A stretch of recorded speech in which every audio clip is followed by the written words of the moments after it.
Hello, I'm Robert, and you're welcome here in my busy little shop. On today's episode of What's on My Workbench, it's leather, but it's small pieces and what some people would call scraps of leather. And I've said in the past, you don't want to ignore these smaller pieces of leather. For one thing, they seem to multiply in the dark. One box turns into two boxes, and then you find a big box, you're like, we'll put it all in there so we never see what's at the bottom of the box. So I try to force myself into a couple of days a month of pulling out these small pieces of leather and finding a different project to make. So today, I'm going to show you what we're working on over here. I'm happy to have you in the shop with me today. So as you can see here, I've got a collection of leather. I've got some that's chrome tan that's really thin. I've got some a little bit thicker. I've got some thicker yet. I've got a piece of veg tan leather here. And we're going to take this and I'm going to show you how to make a pretty simple project that, depending on what you're doing, if you have a business, maybe you throw one of these in with your next order, or you have them on your counter if you're at an artisan show, and it's something that people can, buy a little token of your business. So this is what we're going to be making today out of these scraps. I'm going to make a few of these so there's not a lot of time or money involved in it. It's an easy project to help use up some of those scraps. You could probably make 100 of these pretty easily in a morning. But to get started, I'm going to cut some strips of leather that are 1 3/4 inches wide. To make this project, I need a strip of leather that is 18 inches long and 1 3/4 inches wide, and that will make 2 of these lip balm holders. So let me cut some strips out here. Now, if you get very thick leather, you'll need to go wider because it'll take up more room to make the bend to get it in.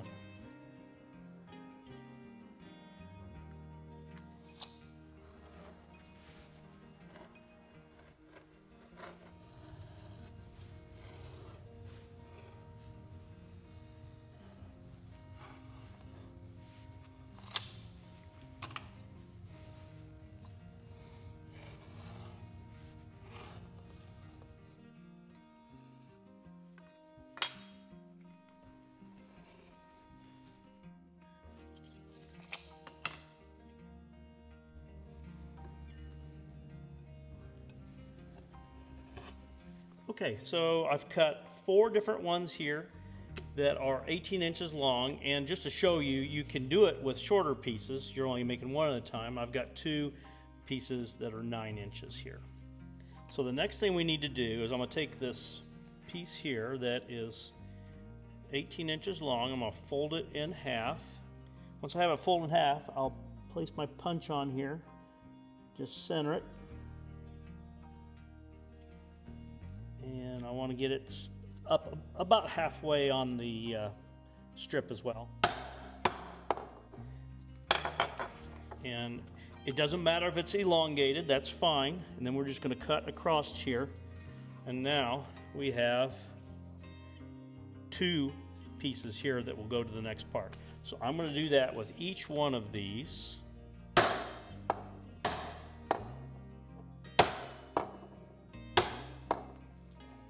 So why do I do it with 2? It takes about the same amount of effort to get 2 of them prepared as it does to do 1 if you're lining up to cut the loop off the end. So now we've got these prepared here just in a few minutes, and I'll get to the next step here. But on these 2 here, the veg tan, I can put my maker's mark on that. So I'm going to go ahead and do that. So on each one of these pieces, my next step is I want to make this neck down area here. To do that, I fold this over 2 1/4 inches in. And then I'm going to mark up here 5/8 of an inch on the side. I'm going to come around here, I'm going to mark 5/8 of an inch in from each side here. And 5/8 from this end of this tail over here. And then we're going to connect the dots.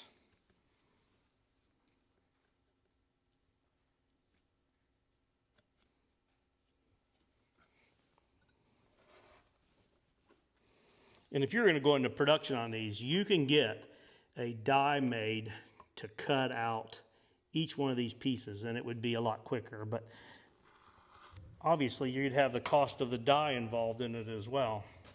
So I'm going to go ahead and do that to all of these pieces, and then we'll come back for the next step. The next thing we're going to do is we're going to get this thing ready for sewing. A little bit of double-sided tape on the back of each one of these, smaller side of the hourglass. So we've got double-sided tape on every one of them here. The next one here, you don't need to measure this, just guess in about 2.5 inches on each one of these ends, and put this on each side across here. Once we have finished putting the double-sided tape on the hourglass end, we're going to now fold this over and put it in place here. I'm going to do that on each one of these. Now that we've got the leather folded over here on the hourglass end, now we need to create the pocket for the lip balm. And we're going to peel these off here and fold this over up to where this bend starts.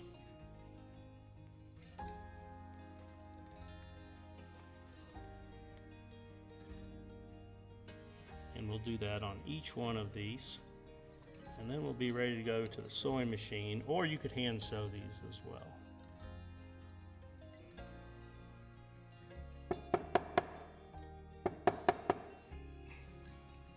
Once we have them all assembled this way, we're going to sew them. And I'm going to start down here on this bottom corner. And I'm going to back stitch a couple stitches down to the bottom.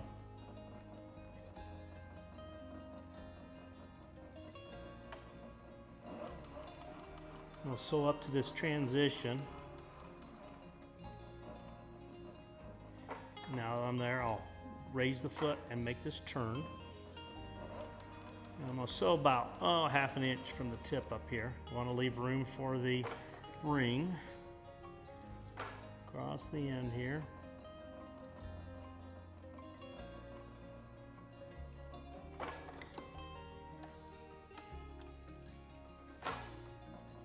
Back to that transition point and to the bottom.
There you go. I think another fun project.